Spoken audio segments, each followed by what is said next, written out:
بسم الله الرحمن الرحيم نحمده ونصلي على رسوله الكريم ما بعد فقد قال الله تعالى في القرآن العظيم والفرقان المجيد أعوذ بالله من الشيطان الرجيم بفضل بسم الله الرحمن الرحيم يا أيها الذين آمنوا اتقوا الله وقولوا قولا سديدا يصلح لكم أعمالكم ويغفر لكم ذنوبكم ومن يطع الله ورسوله فقد فاز فوزا عظيما صدق الله مولانا العلي العظيم. இன்னைக்குரிய அல்லாஹ் நல்லடியார்களா, இன்று ஓதிய வசனங்களில் ஒரு வசனம் இது. அல்லாஹ் இந்த வசனத்துல ஒரு செயலை செய்ய சொல்கிறான். அது செய்தால் என்னென்ன பிரயோஜனம் கிடைக்கும் அப்படிங்கிறத அடுத்த வசனத்துல அல்லாஹ் தஆலா ரொம்ப தெளிவாக சொல்லி தருகிறான்.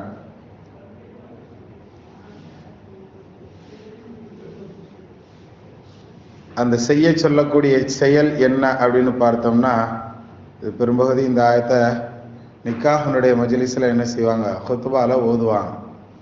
நிக்காஹனுடைய மஜ்லிஸ்ல ஹுத்பால இந்த ஆயத்து ஓதுவாங்க.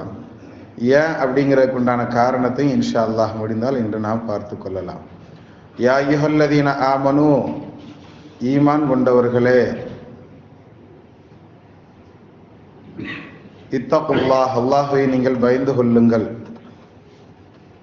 வகூலு கௌலன் சதீதா, தெளிவாக நீங்கள் பேசுங்கள், நல்லதையே பேசுங்கள், உண்மையே பேசுங்கள் அப்படின்னு அல்லாஹ் தஆலா இந்த இடத்துல பேசும் விஷயத்தை பற்றி சொல்லும் பொழுது உண்மையை பேச சொல்கிறான், தெளிவாக பேச சொல்கிறான்.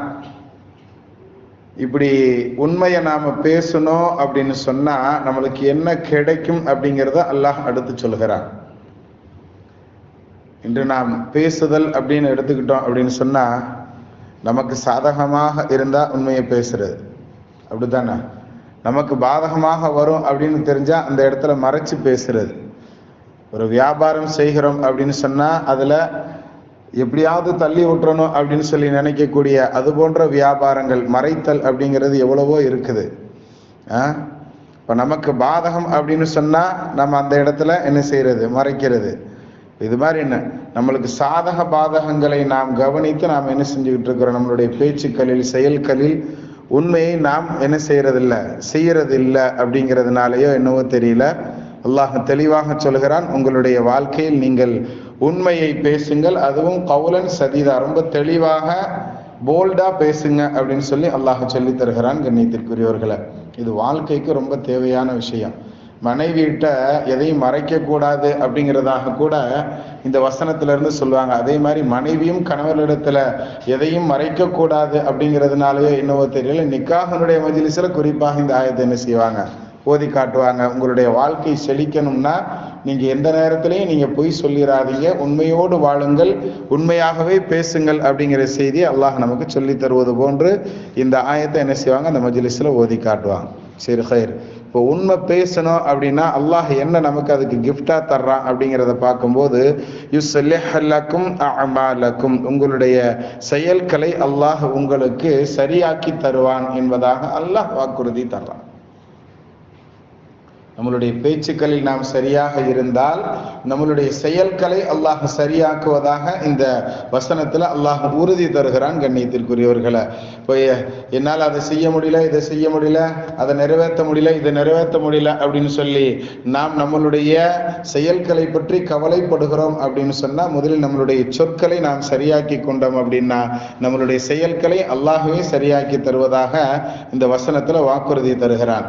ஆக நாம் உண்மையை பேசும் பொழுது, நேர்மையாக பேசும் பொழுது, சத்தியத்தை பேசும் பொழுது அல்லாஹ் நம்மளுடைய செயல்களை சரிபடுத்தி தருகிறான் என்பதை நமக்கு இந்த ஆயத்து தெளிவுபடுத்துகிறது.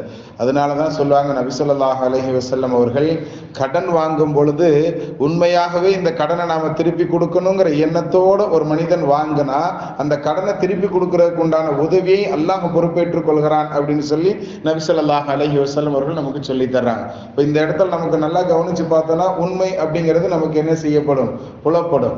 நாம கொடுக்கணுங்கிற எண்ணம், அந்த உண்மையான எண்ணத்தோட நம்ம வாங்கணும்னா அல்லாஹ் நமக்கு உதவி செய்வான் அப்படிங்கிறத நமக்கு நபி அவர்கள் சொல்லி தரக்கூடிய அந்த விஷயத்திலிருந்து நாம பார்க்கலாம். கண்ணியத்திற்குரியவர்களை, ஆக நாம் திரும்ப கொடுக்கும் அந்த செயலுக்கு பிரதிபலனாக அல்லாஹ் என்ன கேட்கிறான் அப்படின்னா, நம்ம வாங்கும் போது உண்மையை சொல்லி வாங்கணும் அப்படிங்கிறத தான் அல்லாஹ் நம்மளிடத்துல பிரதிபலனாக எதிர்பார்க்கிறான். ஹைர், அப்போ உண்மையை சொன்னோம்னா நம்மளுடைய செயல்களை அல்லாஹ் சரி பண்ணி தருகிறான் என்பது ஒரு பிரயோஜனம். ரெண்டாவது, அல்லாஹ் தஆலா சொல்கிறான் வயக்ஃபிரு லக்கும் துனூபக்கும்.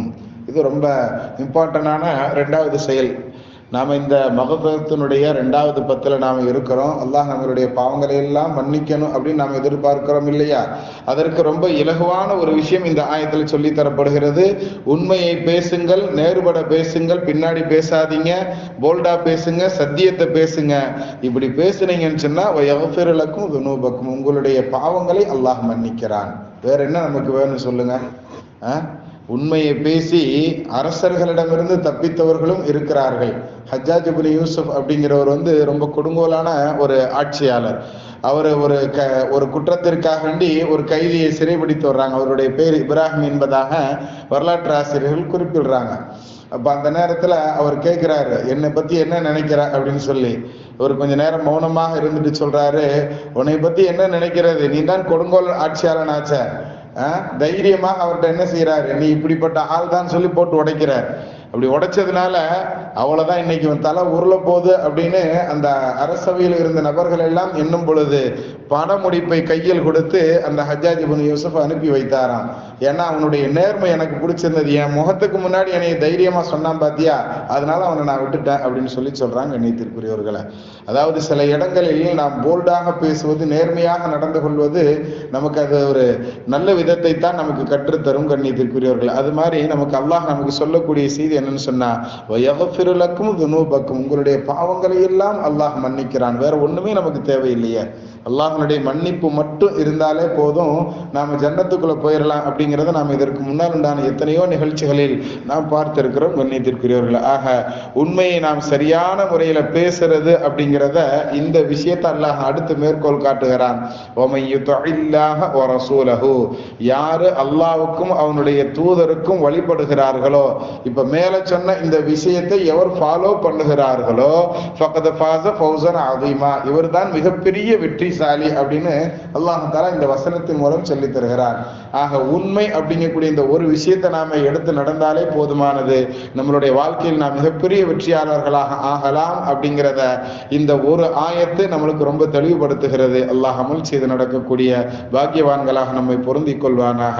பிஹக்கி சய்யிதினா வ ஆலி சய்யிதினா முஹம்மதின் ஸல்லல்லாஹு அலைஹி வஸல்லம். ஸல்லல்லாஹு அலா முஹம்மத் ஸல்லல்லாஹு அலைஹி வஸல்லம். ஸல்லல்லாஹு அலா முஹம்மத் ஸல்லல்லாஹு அலைஹி வஸல்லம். ஸல்லல்லாஹு அலா முஹம்மத் யா ரப்பி ஸல்லி அலைஹி வஸல்லிம்.